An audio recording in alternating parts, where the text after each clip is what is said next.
Obrigado. É uma honra estar com vocês hoje nessa formatura de uma das mais excelentes universidades do mundo. Verdade seja dita, eu nunca me formei na faculdade. Esta foi a vez na vida em que eu cheguei mais perto de uma formatura de faculdade. Hoje eu gostaria de contar para vocês 3 histórias da minha vida. É isso, não é grande coisa, só 3 histórias. A primeira história é sobre ligar os pontos. Eu deixei a Reed College depois dos primeiros 6 meses, mas então eu fiquei um tempo de 18 meses antes de eu realmente sair. Então, por que eu saí? Começou antes de eu nascer. Minha mãe biológica era uma jovem e solteira estudante de faculdade, e ela decidiu me colocar para adoção. Ela achava muito fortemente que eu deveria ser adotado por pessoas formadas, então tudo estava preparado para que quando eu nascesse, fosse adotado por um advogado e sua esposa. Exceto que quando eu apareci, eles decidiram no último minuto que na verdade eles queriam uma garota. Então meus pais adotivos, que estavam numa lista de espera, receberam uma ligação no meio da noite perguntando: "Nós temos um garoto inesperado, vocês o querem?" Eles disseram: "É claro." Minha mãe biológica mais tarde descobriu que minha mãe adotiva nunca se formou na faculdade e que meu pai adotivo nunca se formou no colégio, ensino médio. Ela se recusou a assinar os papéis finais da adoção. Ela só cedeu alguns meses depois, quando meus pais adotivos prometeram que um dia eu iria para a faculdade. Esse foi o começo na minha vida. E 17 anos depois eu fui para a faculdade. Mas, ingenuamente, eu escolhi uma faculdade quase tão cara quanto Stanford. E todas as economias dos meus pais, de classe operária, estavam sendo gastas na minha educação superior. Depois de 6 meses, eu não podia enxergar o valor daquilo, eu não tinha ideia do que queria fazer com minha vida, e nenhuma ideia de como a faculdade poderia me ajudar a descobrir. E lá estava eu, gastando todo o dinheiro que meus pais economizaram durante suas vidas inteiras. Então eu decidi sair e confiar que tudo ia acabar dando certo. Era bem assustador naquela época, mas olhando para trás foi uma das melhores decisões que eu já tomei. Assim que eu saí, eu pude parar de assistir às aulas obrigatórias que não me interessavam e comecei a assistir as que pareciam interessantes. Nem tudo foi tão romântico. Eu não tinha um dormitório, então eu dormia no chão do quarto dos amigos. Eu devolvia garrafas de Coca-Cola aos depósitos por 5 centavos para poder comprar comida, e eu andava 7 milhas através da cidade toda noite de domingo para pegar uma boa refeição semanal no templo Hare Krishna. Eu amava aquilo. E muito do que eu encontrei seguindo minha curiosidade e intuição se mostrou de valor incalculável mais tarde. Deixe-me dar um exemplo. A Reed College, naquele tempo, oferecia, quem sabe, a melhor instrução sobre caligrafia no país. Por todo o campus, cada pôster, cada etiqueta em cada gaveta apresentava uma bela caligrafia manual. Por eu ter saído e não ter que assistir às aulas normais, eu decidi tomar aulas de caligrafia para aprender a fazer aquilo. Eu aprendi sobre caracteres com e sem serifa, sobre a variação do espaço entre diferentes combinações de letras, sobre o que torna a grande tipografia grande. Era bonita, histórica, artisticamente sutil de uma maneira que a ciência não pode capturar. E eu achei aquilo fascinante. Nada disso tinha sequer um lampejo de aplicação prática na minha vida. Mas 10 anos depois, quando nós estávamos projetando o primeiro computador Macintosh, aquilo tudo voltou para mim. E nós colocamos tudo no Mac. Foi o primeiro computador com uma tipografia bonita. Se eu nunca tivesse entrado naquele simples curso da faculdade, o Mac nunca teria múltiplos tamanhos de letra ou fontes proporcionalmente espaçadas. E já que o Windows copiou o Mac, provavelmente nenhum computador pessoal teria.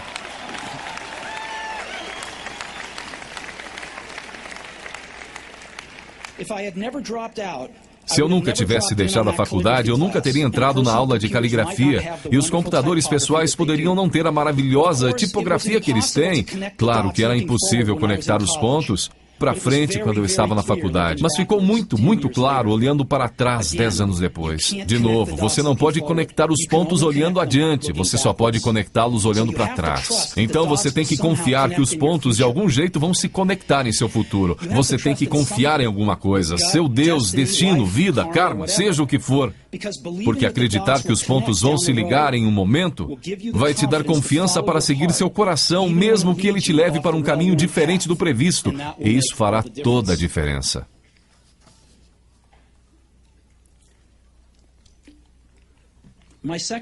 Minha segunda história é sobre amor e perda. Eu fui sortudo. Encontrei o que eu amava fazer cedo na vida. Woz e eu começamos a Apple na garagem dos meus pais quando eu tinha 20 anos. Nós trabalhamos duro e em 10 anos a Apple cresceu de apenas nós dois numa garagem para uma companhia de 2 bilhões de dólares com mais de 4 mil empregados.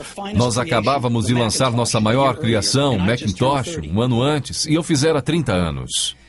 E então eu fui demitido.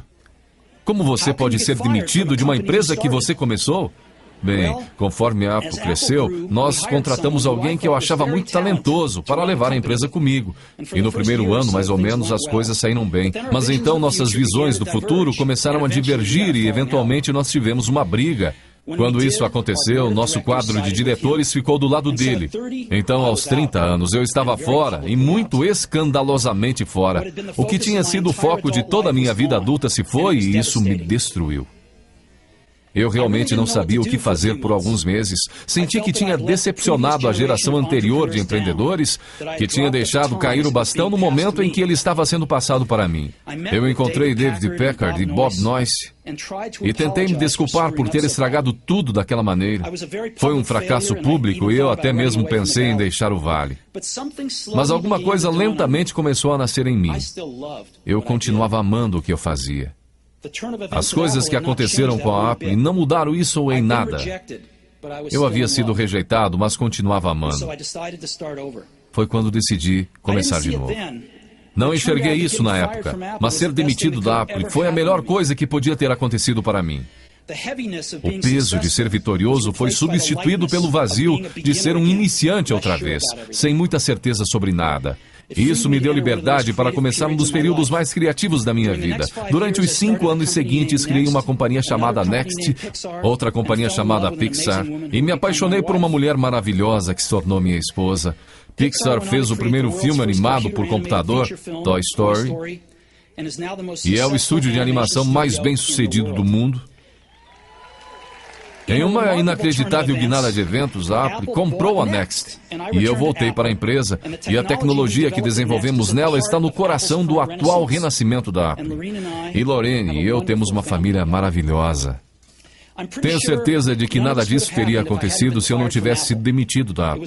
Foi um remédio horrível, mas eu entendo que o paciente precisava. Às vezes, a vida bate com um tijolo na sua cabeça. Não perca a fé. Estou convencido de que a única coisa que me permitiu seguir adiante foi o meu amor pelo que fazia. Você tem que descobrir o que você ama. Isso é verdadeiro tanto para o seu trabalho quanto para com as pessoas que você ama. Seu trabalho vai preencher uma parte grande da sua vida. E a única maneira de ficar realmente satisfeito é fazer o que você acredita ser um ótimo trabalho. E a única maneira de fazer um excelente trabalho é amar o que você faz. Se você ainda não encontrou o que é, continue procurando. Não sossegue. Assim como todos os assuntos do coração, você saberá quando encontrar. E como em qualquer grande relacionamento, só fica melhor e melhor à medida que os anos passam. Então continue procurando até você achar. Não sossegue.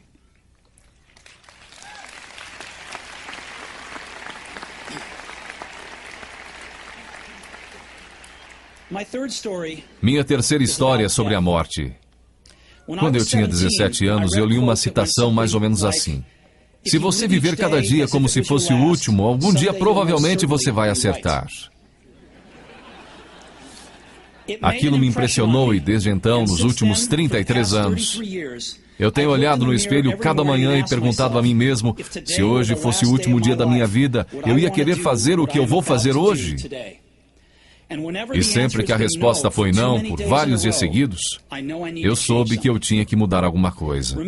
Lembrar que eu logo vou estar morto é a ferramenta mais importante que eu já encontrei para me ajudar a fazer grandes escolhas na vida. Porque quase tudo, toda a expectativa exterior, todo o orgulho, todo o medo de dificuldades ou falhas, estas coisas simplesmente somem em face da morte, deixando apenas o que é realmente importante. Lembrar que você vai morrer é a melhor maneira que eu conheço para evitar a armadilha de achar que você tem algo a perder. Você já está nu, não há razão para não seguir seu coração. Mais ou menos há um ano eu recebi um diagnóstico de câncer. Eu fiz um exame às 7h30 da manhã e ele mostrou claramente um tumor no meu pâncreas. E eu nem sabia o que era um pâncreas. Os médicos me disseram que era quase com certeza um tipo incurável de câncer e que eu não devia esperar viver mais do que de 3 a 6 meses. Meu médico me aconselhou a ir para casa e botar meus negócios em ordem, o que no idioma dos médicos significa prepare-se para morrer. Significa tentar dizer aos seus filhos tudo o que você pensou que teria os próximos 10 anos para lhes dizer em apenas uns poucos meses. Significa ter certeza que tudo está no lugar para que seja tão fácil quanto possível para sua família. Significa dizer adeus. Eu fiquei com aquele diagnóstico o dia inteiro. Depois, naquela noite, eu tive uma biópsia, em que eles enfiaram um endoscópio na minha garganta através do meu estômago e dentro dos meus intestinos colocaram uma agulha no meu pâncreas e pegaram algumas células do tumor. Eu estava sedado, mas minha esposa, que estava lá, me disse que quando eles viram as células no microscópio, os médicos começaram a chorar, porque descobriram que era uma forma muito rara de câncer pancreático que seria curável através de cirurgia. Eu fiz a cirurgia e hoje eu estou bem.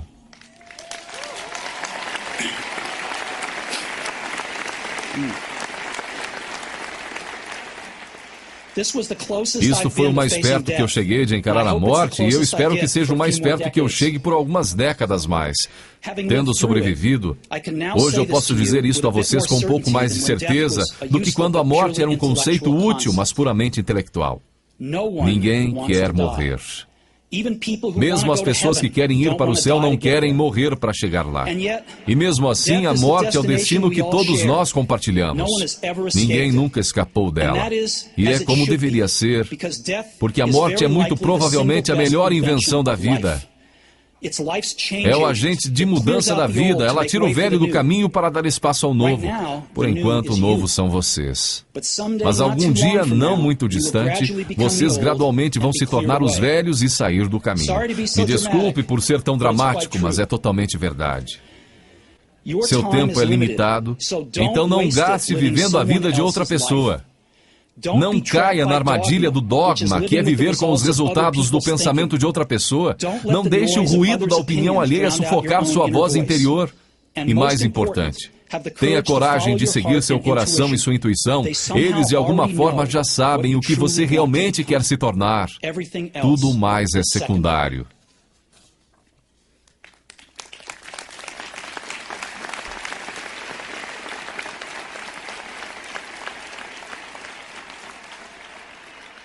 Quando eu era jovem, havia uma maravilhosa publicação chamada O Catálogo de Toda a Terra, que era uma das Bíblias da minha geração. Foi criada por um camarada chamado Stuart Brand, não muito longe daqui, em Menlo Park. E ele deu vida à publicação com seu toque poético. Isso foi no final dos anos 60, antes dos computadores pessoais e da editoração eletrônica, então tudo era feito com máquinas de escrever, tesouras e câmeras Polaroid. Era tipo o Google formato brochura, 35 anos antes do Google aparecer. Era idealista e com abundância de recursos elegantes e ideias brilhantes. Stuart e sua equipe publicaram várias edições de O Catálogo de Toda a Terra, e então, quando seu papel estava cumprido, eles publicaram uma edição final. Era meados dos anos 70 e eu tinha a idade de vocês. Na contracapa da edição final havia uma fotografia do amanhecer em uma estradinha de terra, do tipo em que você poderia ficar pegando carona se você for aventureiro. Embaixo dela estavam as palavras Stay hungry, stay foolish. Era a mensagem de despedida deles ao sair do ar. Stay hungry, stay foolish. E eu tenho sempre desejado isso para mim mesmo. E agora, a vocês, se formarem para começar outra vez. Eu desejo isso a vocês. Stay hungry, stay foolish. Muito obrigado a todos vocês.